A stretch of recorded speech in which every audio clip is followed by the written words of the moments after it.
Socrates, the big questioner. Hey, curious minds.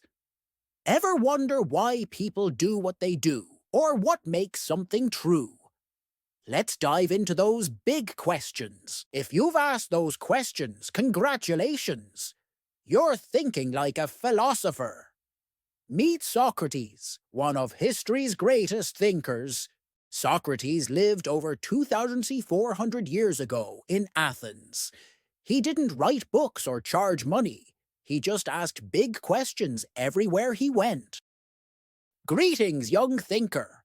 I may be old and wrinkly, but my brain is doing flips, says Socrates with a grin. He asked questions like, what is good? What is justice? How do we know what we know? And got people thinking hard. He believed the best way to learn was by asking questions and having conversations with others. Shh. That way of learning is called the Socratic method, a fancy way of saying questions lead to more questions. Socrates never gave straight answers. Instead, he answered your question with another question. Kid, what's the best way to be brave? Socrates, what is bravery? Fighting or standing up for right? Instead of telling you what to think, Socrates helped you figure out the answers yourself. Ding! Now I get it.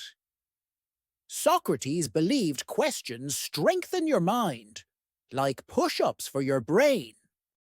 Some Athenians weren't fans of all this questioning. They got annoyed and confused by Socrates. Why does this guy keep making me question everything? Grumbled one frustrated Athenian.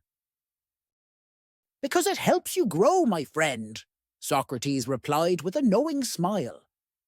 Sadly, many thought Socrates was causing trouble.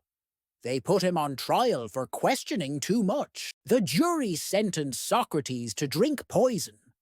That marked the end of his life. But not his ideas. Through his students like Plato, Socrates' questions traveled across thousands of years and still inspire us today. So what can you learn from this barefoot philosopher who asked the biggest questions?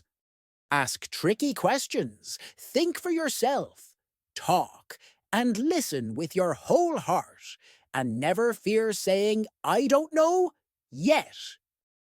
Socrates smiles. True wisdom begins when you admit you don't know everything. That's how we learn, one question at a time. Thanks for wondering, with echoes through the ages. Socrates may be gone, but his curious spirit lives on in you. Try this. Ask someone a deep question, like, what makes a friend a real friend? Then listen and watch the magic happen. Like, subscribe, and come back soon for more mind-blowing moments from the past, only on Echoes Through the Ages. Keep thinking, keep wondering.